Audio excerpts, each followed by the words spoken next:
Hi, and welcome to my virtual back to school night presentation for financial literacy. My name is Lindsay Richmond, and I have been teaching at Rutherford High School for 17 years. My background is a degree in business education from Rider University. I have a master's degree in instructional technology from New York Institute of Technology, and then a master's degree in school leadership from William Patterson. I have taught myriad of classes throughout my career here in Rutherford. Most recently this year, I'm teaching investing in the stock market, marketing, and financial literacy. And next semester, I'll be teaching digital applications too, in addition to the others. I've served as a class advisor. I've served as an FBLA advisor.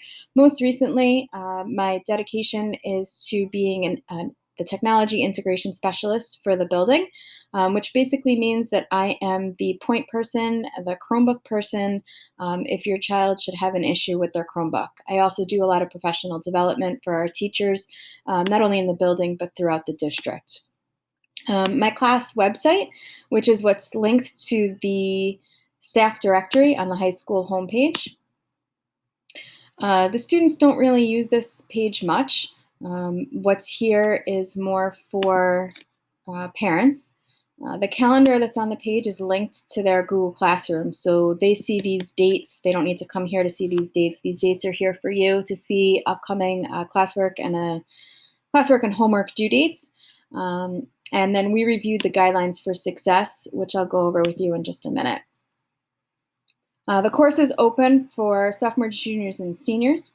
The curriculum can be found if you go to the Rutherford High School page, click search, and then there's a curriculum guides link. All curriculum guides are here, but if you click business education, you will see this course with all of our others under financial literacy. And this curriculum guide is basically what we cover and how we cover it throughout the course of the semester. Okay. We do use a workbook in financial literacy. All of your children have a copy of a Foundations in Personal Finance book. We follow the Dave Ramsey curriculum. So I just want to show you, they have access, their own logins for the Dave Ramsey website. So they have access. We mainly use this for the videos that are offered. Each chapter has a series of videos that sometimes they're assigned, many times they're assigned on their own. Sometimes while we're in class, a group will watch them in class. We don't really use too many of the other tools here because the workbook is sufficient, but we do use the videos. If you wanted to see them, you just have to ask your child for the login. Okay, I want to show you the layout of my Google Classroom. So when students go into Google Classroom, if you're not familiar, they would click on their financial literacy block. I urge them to click on the classwork because I have it divided into topics. What's most important here is the everyday. Every day when they come in, they should be clicking on the slideshow that's here. They have my Zoom links, which is always the first slide in the slideshow. And then every day there is a slide for the agenda of what I intend on covering that day. If there's a Zoom, it'll say Zoom. If there's no Zoom, it'll say no Zoom. And it'll go through exactly what we're going to cover in class. Okay, so whether students are home or whether they're in the building, whether they're fully remote, they get a sense of what we're going to be doing that day. Then I go back at the end of the period and I highlight in green the things that we covered. That way, if they're absent or they miss the class, they know what I intended to cover versus what I actually covered after the period is over.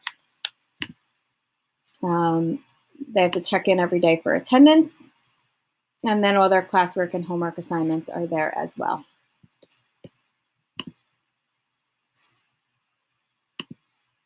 The course overview, the first half of the course, your children are with me. And the second half of the course, so the beginning of the second marking period, that will switch. And I will have Mr. Balaban's students and he will have mine. We do this because I am a business teacher and he is a social studies teacher.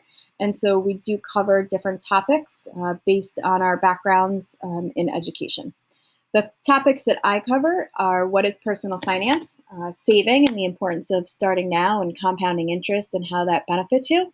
We do a whole unit on interest, payroll, benefits, and wages. So looking at basically pay stubs and calculating tax deductions and why that's important.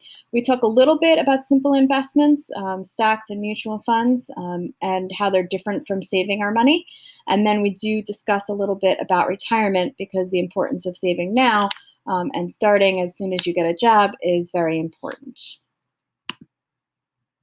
Class routine, I kind of just went over that a little bit. When they come in, they're going to go to that Google Classroom page. They're going to look and see what we're doing for the day. I'm trying to Zoom as much as possible to get those at home involved. I'm trying to create interactive lessons using Pear Deck and Kahoot and things like that so that the students at home are just as engaged as the students in the classroom. I want to keep everybody on the same page, so regardless of where you're sitting for the block, we're doing the same thing for all students. Classwork is just that. It's assignments that are assigned in class. So say there's a video and then there's a follow-up assignment based on the content of the video. They can expect that anything that they complete for me in Google Classroom to be graded as a classwork grade. Then homework, they get homework probably about once, maybe twice a week. That homework shouldn't take them longer than 20 minutes or half an hour, depending on what it is. They get vocabulary for every chapter, and then they get other assignments looking at different organizations like the FDIC and SEC throughout the course of the semester. Grading practices, and this is all for you. If you go to my website and click on that Guidelines for Success, homework policy, classwork grades, assessments, grading, you can see that 50% of their grade is that classwork. So just completing assignments is the most important thing. Assessments is 35% of their grade, and homework by board policy is 15% of their marking period grade. I encourage students to reach out to me. It's really important if they're struggling or have a question. The best way for them or you to reach me is via email. I check my email constantly and we'll get back to you, if not within a couple of hours, definitely within 24 hours. And you can go back and you can read this page, on your own. They can see me for extra help in the building, usually by 7:30. And then I am available via Zoom. My office hours are about 1:25 to 2:40 any day, and it's on the Zoom link on how they can access me for that extra help. I encourage you as well as them to reach out to me. Check Parent Portal often. I input grades every other day, usually every couple of days. And you can email me at lrichmond@rutherfordschools.org. Any questions, concerns, please don't hesitate to reach out. Thank you.